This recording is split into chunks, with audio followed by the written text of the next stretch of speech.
Palmolive Soap, your beauty hope, and Luster Cream Shampoo for soft, glamorous, caressable hair bring you Our Miss Brooks, starring Eve Arden.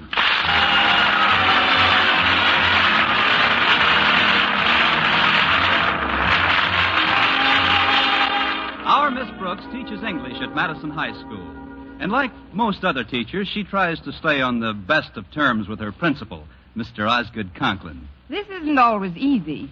You see, Mr. Conklin has high blood pressure, and it's wise to take him with a grain of salt. Of course, it's wiser not to take him at all. Anyway, on Thursday, he gave me a little honorary assignment to take care of on my own time, which consisted of a report he had to submit to the school board. I was to rephrase, punctuate, and proofread the 25 pages by morning. And sure enough, I got it all done by morning. In fact, when Mrs. Davis, my landlady, awakened me, I had been sleeping like a baby for over 20 minutes. All upset, dear. What's the trouble? Nightmare? No, daymare. I was up all night with some extra work Mr. Conklin gave me. Oh. Well, I guess you can use the extra money that goes with it. Money? What money? Surely there must be some compensation for working away from the school. Oh, there is, Mrs. Davis. The satisfaction of a job well done, the thrill of helping my colleagues in their time of need, and the gratification that comes with the knowledge that I've assisted my superior officer on the battlefield of life. And you know something else, Mrs. Davis. What, Connie? The next time I work at home, it'll cost him a fin. Well, remember this, dear. Money won't buy back your health and good looks once they've gone. If I were you, I'd flatly refuse to do any extra work at all. Oh, but I can't do that. Mr. Conklin's my principal. That doesn't give him the license to make a beast of burden out of you. Why, for 2 cents, I'd advise you to quit. And if I had 2 cents, I'd take your advice. No, Mrs. Davis, even a beast of burden has to earn oat money. Well, hurry with your shower, Connie. I've got a nice breakfast all planned for you. Oh, I won't have time for breakfast today, Mrs. Davis. Walter Denton's taking me to school in his car so I can get this report to Mr. Conklin. What's the matter with your car, Connie? I had a little trouble with the steering wheel. What kind of trouble? It came off.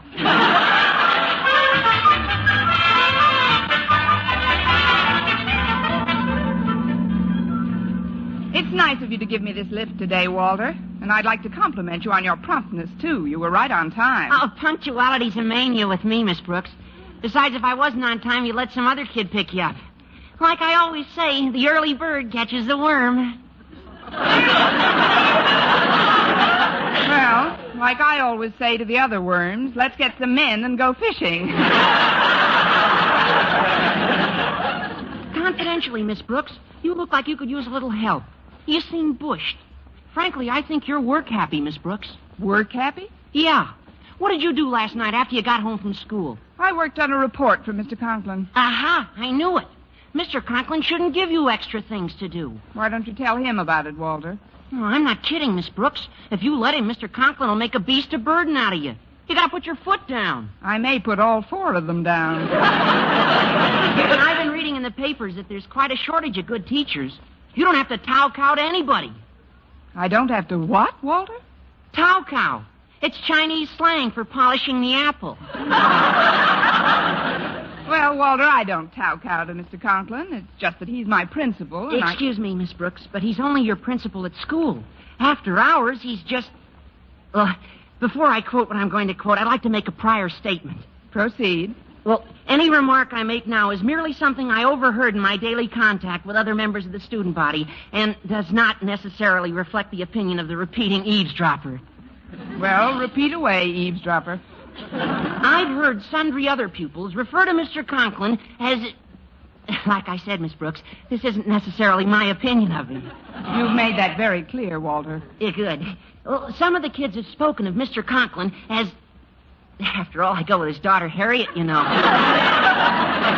I know. It might not be the right thing to do, to talk about my father-in-law. Walter, you're not married yet. Well, that's right, too. Well, I've heard him called it... Gee, I wouldn't want Harriet to know about this. My lips are sealed, Walter. Now go on. Okay. Now, Mr. Conklin, in the eyes of some of the undergraduates at this high school, is nothing but a...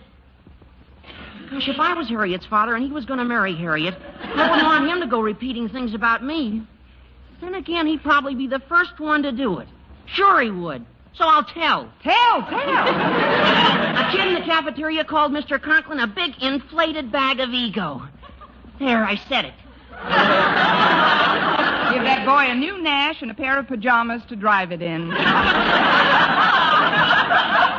You won't ever mention my mentioning this, will you, Miss Brooks? Oh, of course not, Walter. I wouldn't even want anyone to hear me thinking it. Mr. Conklin may be rather a disciplinarian, but he does have quite a job on his hands, too. Running a high school these days is difficult work. Now, just between you and me, Walter. Yes? How would you go about deflating a big bag of ego? Well, the first thing I'd do is not let him think I was afraid of my job. I'd walk in with whatever work I'd done for him last night, throw it on his desk, and say, "There you are. That's the last work I do outside of my regular school duties. Take it or leave it, Buster." Well,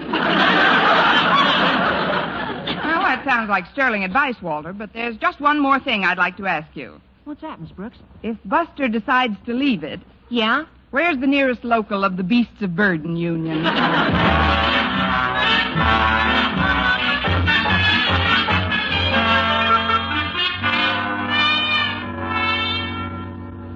Now then, Harriet, I want the furniture in this office to be absolutely glistening. But, Daddy, it's as neat as a pin now. Harriet Conklin, when your father and principal asks you to polish something, grab a dust rag, girl. Why, Daddy? Because Mr. Jason Brill, the principal of Clay City High School, is paying me a visit. You know how sarcastic and critical he can be. But why is he coming to Madison? Well, I'm not positive, Harriet, but I think the old pirate is here to raid one of my teachers. It's a deplorable practice, but he stole a Spanish teacher right from under the nose of Colton's principal. But, Daddy, didn't you get our new math teacher, Mr. Fain, away from Clay City? That, Harriet, is just a rumor.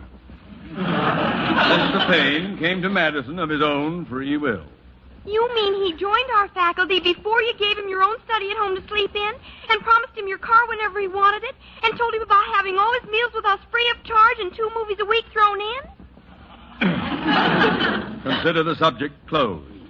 Now, if that Brill thinks he can sneak in here like a thief in the night I and beg rob... your pardon. What it is? Just call me Kettle.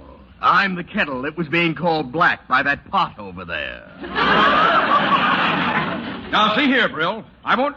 Oh, excuse me. That will be all, Harriet. Yes, Daddy. Goodbye, Mr. Brill. Goodbye, Harriet. Poor girl. What do you mean, poor girl? If you've come here to get my goat, Jason Brill, On the contrary, Osgood. It's not a goat I'm after. It's an English teacher I've got my eye on. An English teacher? This is war, Osgood. But remember, you cross my frontier first. I don't know what you're talking about. I'm talking about Mr. Fain, a good if flighty math teacher. Okay, you've got Fain, but I'm going to get the best English teacher at Madison, Miss Constance Brooks. Miss Brooks? But what made you pick her out? I'm attracted to her syntax. Very interesting, Brill, but an altogether impossible task. Why should Miss Brooks want to work for any other principal when she's used to the benevolent, tender, warm-hearted guidance of a person like myself? That's one of the things I'm depending on. Another one is a secret weapon, Osgood. You'll find out all about it when it's too late. Secret weapon? What secret weapon? It's a secret, Osgood. But believe me, it's going to work. Jason, you're being absolutely childish.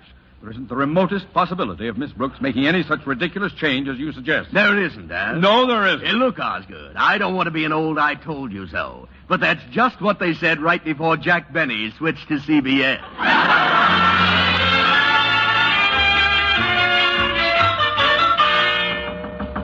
Come in. There you are, Mr. Conklin. That's the last work I do outside of my regular duties. Miss Brooks. That's it. Take it or leave it, Buster. They've gotten to her. Come here, Miss Brooks. Sit down by my desk, if you please. What? Oh, but I've got a class soon, Mr. Conklin. That can wait. You've been working too hard lately, Miss Brooks. I have? That is, sure I have. I don't like it, you hear? I don't like it one bit. You don't? We here at Madison don't want our teachers to overwork. After all, you're an educator, a person of intellect and perception, not a beast of burden?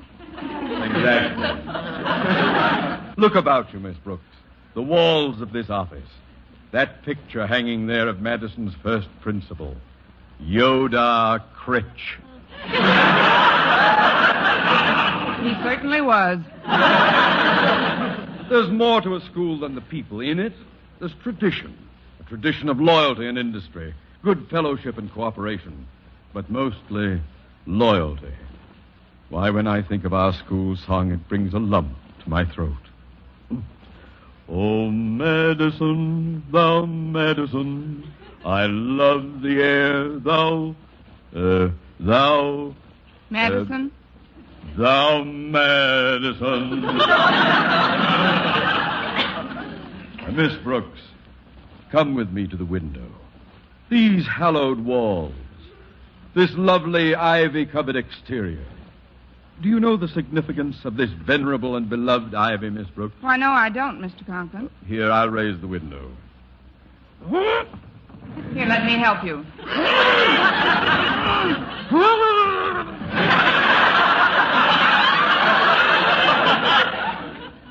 It's caught in that scummy ivy.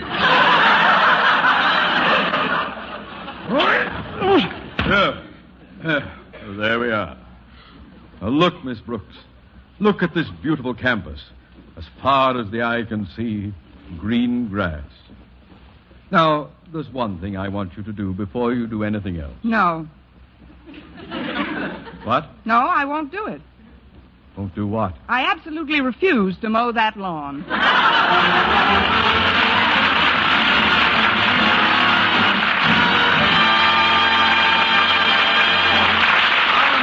Starring Eve Arden will continue in just a moment, but first, here is Vern Smith. The makers of Palmolive soap are giving away $100,000 in prizes. First prize, $49,000, plus over 4,900 other cash prizes in the Big 49 Gold Rush Contest. Hundreds will strike it rich in this exciting Gold Rush Contest. One of them may be you. It's easy to enter. Just finish this sentence in 25 additional words or less. I like Palmolive soap because. That's all. Just 25 words or less to finish the sentence, I like Palmolive soap because. Then mail your entry right away along with a Palmolive soap wrapper. Try for your share of that $100,000 in prizes right now. Your chance of winning $49,000 is as good as anyone's. Get entry blank with complete rules from your dealer or write your completed sentence on plain paper. Include your name and address and dealer's name and address. Mail with one Palmolive soap wrapper for each entry to Gold Rush Contest, Box 49, New York 8, New York. You better write that down. Gold Rush Contest, Box 49, New York 8, New York. Enter as often as you like, including one wrapper with each entry. But hurry, the contest closes a week from next Saturday. Mail your entry right away. Get Palmolive soap right away to help win a lovelier complexion. And try for your share of the $100,000 in cash prizes.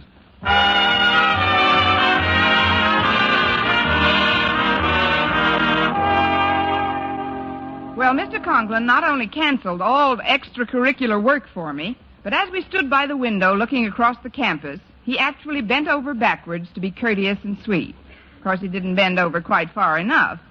But it was a surprise to see him acting so human. Although I couldn't understand the reason for this unaccustomed solicitude, I didn't let it spoil my appetite. When lunch period arrived, I was in the school cafeteria with our bashful biologist, Mr. Philip Boynton. Here we are. You sit right down, Miss Brooks. Oh, thanks. Have you got everything? Modesty forbids a direct answer. Oh, you mean on my tray? Yes, I'm all set, Mr. Boynton. Oh, good. How do you like what they're serving in the cafeteria these days, Miss Brooks? Well, it'll never replace food, but it's improving. It isn't what you eat in a place that's important anyway. It's with whom. What's with whom? With whom you eat with. Whom. Or as I once heard another English teacher say, what's with you? Oh, you're teasing me again, Miss Brooks, but I'm getting kind of used to it. I catch on much faster now than I used to, don't you think? Oh, yes, you're really gone, Mr. Boynton. Not till I finish my meatballs. That's another one of those colloquial expressions, isn't it? Gone. I wonder what the derivation actually is.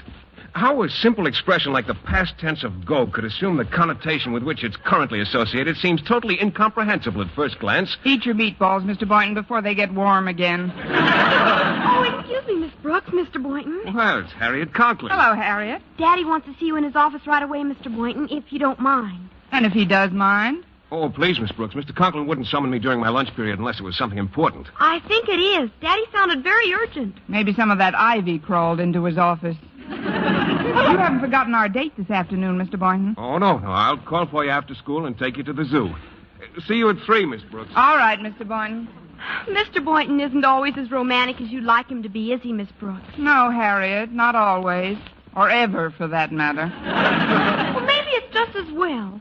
You know how Daddy feels about faculty members fraternizing. Not that I think Daddy's right. Sometimes Daddy can be pretty harsh. But then, if Daddy wasn't Daddy, what would he be? Mammy. I don't know, Harriet. I'm going up to the steam table and get some lunch, Miss Brooks. Can I bring you anything? No, thanks. Run along, Harriet. Okay, Miss Brooks. Poor Miss Brooks. She chases after Mr. Boynton just like Walter Denton runs after me. Oh, I beg your pardon. Why, it's Mr. Brill. Oh, hello, Harriet. This is Mr. Hastings. Harvey, this is Osgood Conklin's daughter, Harriet. How do you do, my dear? It's always a pleasure to meet a member of Madison's undergraduate body, especially such a charming and lovely one as yourself. Why, thank you, Mr. Hastings. Golly. Mr. Hastings and I were just talking, Harriet. We'll excuse you if you want to get to the steam table. Huh? Oh, yes, Mr. Brill. Will I see you again, Mr. Hastings? No, I would consider that a very fortuitous circumstance indeed, Harriet. You would? Mm. Golly, I'll hurry with my tray and come back in a minute. You'd better not walk backwards, Harriet, or you'll...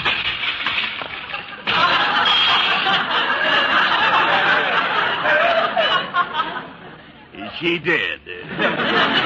Hastings, it's marvelous. You've got something that makes women drop whatever they're doing and concentrate on you. Oh, I don't know, Mr. Brill. I just try to be pleasant to everyone. Uh-huh. Well, you keep it up. We'll have Connie Brooks in our English department in no time. Yeah, now, look, this is a good chance for you to meet her. She's seated at that table over by the wall, and she's alone. Don't tell her too much right now, but make an appointment for tea. Then we'll really go to work on her. Well, if you say so, Mr. Brill, but it does seem like a kind of dirty trick with teachers so hard to get nowadays. I think... Secret weapons don't think. They act. Now, there's Miss Brooks, Hastings. Sick her. Yes, sir. And when I bring her back and place her at your feet, I expect a whole case of strong heart.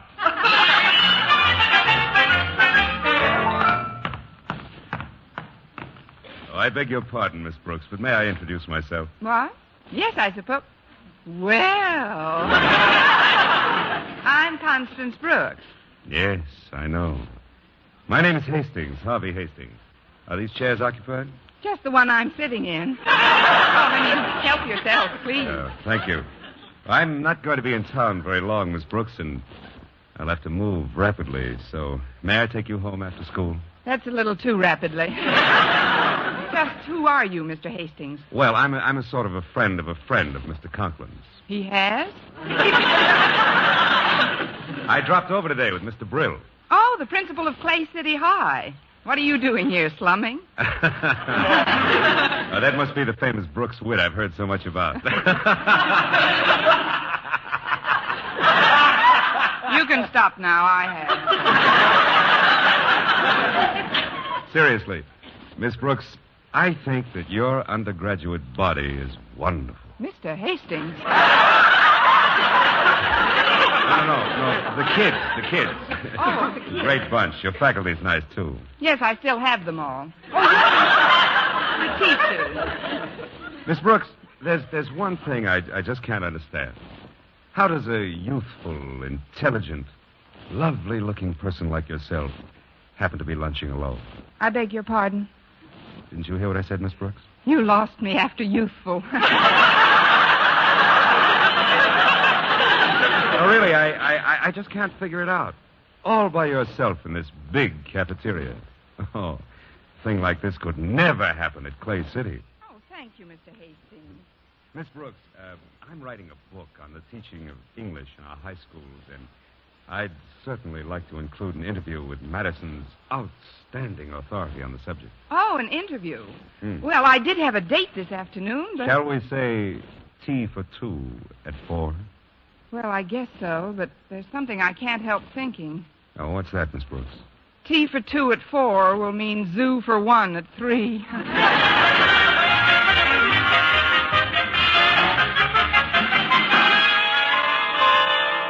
And that's why I've summoned you to my office, Mr. Boynton. Jason Brill and his secret weapon must be stopped. You've got to make Miss Brooks stay on at Madison.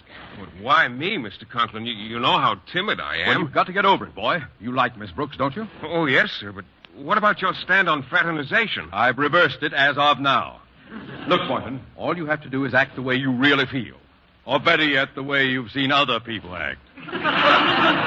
What do you mean, Mr. Conklin? Well, you've seen leading men on the screen, haven't you? Humphrey Bogart in Knock on Any Door, Errol Flynn in Don Juan. No, sir, I haven't seen those. Oh, well, what's the last movie you did see? The last movie I saw was called, I believe it was called Aerosmith.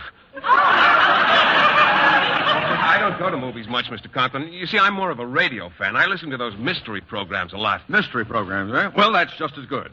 According to my wife and daughter, those private detective fellows are as attractive as any of the movie stars. Now, why don't you act like one of them when Miss Brooks comes around? Me? Act like a private eye? Certainly. From what I hear, most of them merely sit behind a desk until some beautiful girl comes in. Then they open the drawer, take a big drink, and then they say, "Come on, babe, we're going on a caper." Whatever that is. Well, I won't take no for an answer, Boynton. You've got to do it. Well, Mr. Conklin... It's for Madison, boy. Tell me that you'll try, Boynton. That's all I ask. All right, Mr. Conklin. I'll try.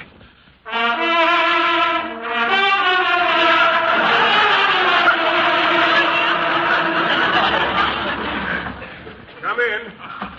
Oh, it's me, Mr. Boynton. I'm glad I caught you before you left school for the day. I won't be able to go to the zoo with you this afternoon. Mr. Boynton, did you hear what I said? What are you doing at that desk?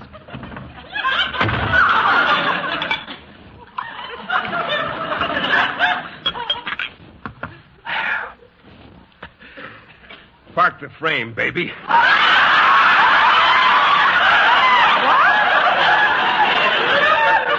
it. Right there. Now, what's the caper, sweetheart? The caper? Now, look, I know the opposition's trying to put the heist on certain persons, but we've got a few angles, too. Angles? They can't get away with it, see? Now, we've got them covered like a bubble dancer in Boston, see? And that comes right from Mr. Big, see? Thank you, Edward G. Robinson. You've got to stay here, Miss Brooks. You can't leave Madison. I don't know what their secret weapon is, but... Just a minute. Who are we now, Buck Rogers? No, it's me, Mr. Boynton. That was just distilled water I drank. Distilled water? I don't know what Mr. Brill's planning, but don't you... Then perhaps I'd better explain it myself. You'll excuse us, I know. The door was open. I believe you've met Mr. Hastings, Miss Brooks. Oh, yes, I have. This is Mr. Boynton, Mr. Hastings. How do you do? Hello. We've got to get back to Clay City a little earlier than I'd planned, Miss Brooks, so I'm afraid your interview will have to be postponed. However, I'm sure that we can take up just where we left off when we are all together in Clay City, huh? Clay City? Yes. As you know, a good teacher is always in demand, Miss Brooks. Brill, you teacher snatcher. What has he told you, Miss Brooks? Don't listen to him. Don't listen to anybody. Well, that isn't hard. Nobody's saying anything. What is all this anyway? Well, Mr. Hastings here is head of the English department at Clay City, Miss Brooks. Aha! Then he's your secret weapon, huh? Well, if you want to put it that way, actually, I'm a very simple man. Yes, you are, in a jet-propelled sort of way. Now, see here, Brill. I won't have... You can't do it. I'll have you... Oh, stop puffing, Osgood. You've come to a station. What do you say, Miss Brooks? Would you like to transfer to Clay City? Transfer? Well, come to think of it, I have been overworking lately. I might consider a transfer at that. Oh, you can't, Miss Brooks. Oh, why can't she? Have you got some extra chores she can do without pay? How about it, Mr. Conklin? Any more extra work? No, Miss Brooks, none at all. It's very pleasant at Clay City, Miss Brooks. Say you'll come. Say you won't. Which is it, Miss Brooks? Well, it's quite a problem. But now I'd like to ask a question, Mr. Brill. If I were a biology teacher, would you want me to come to Clay City? A biology teacher? Well, frankly, no. There's no opening for a biology teacher. That's all I wanted to know. Good day, gentlemen. I'm remaining at Madison. Well, we tried. Come on, Hastings. Goodbye, Miss Brooks. Ah, good for you, Miss Brooks. Old Madison, thou Madison, as old as Thomas Addison. Oh, hallowed halls, Oh, basketball, how short the day, how short the pay. when we've gray hair at Madison, we'll still be there at Madison. Hello, Clay City.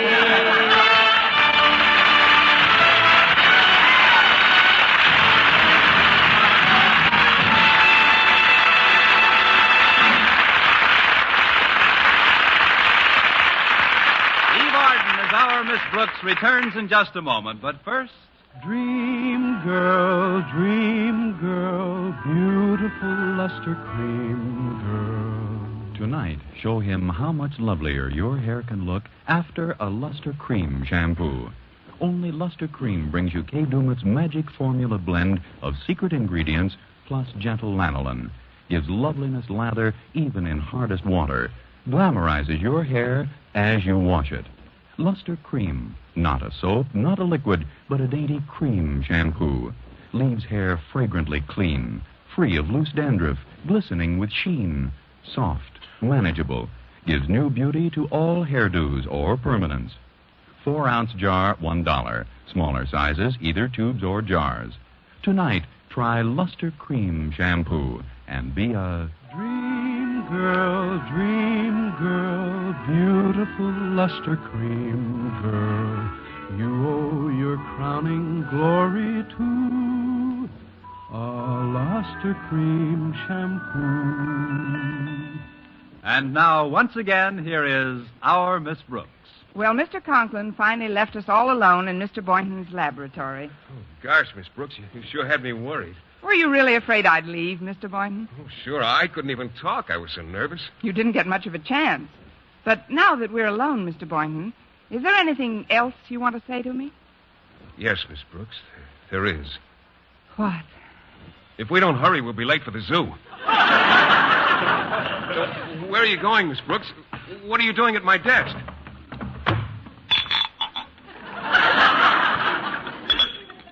Park the frame, baby. You're in for the caper of your life.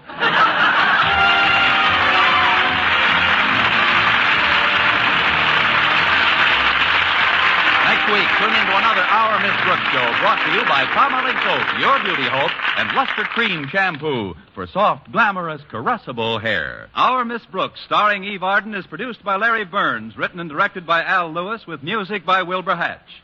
Mr. Boynton is played by Jeff Chandler. Mr. Conklin by Gail Gordon. Others in tonight's cast were Jane Morgan, Dick Crenna, Gloria McMillan, Gerald Moore, and Frank Nelson.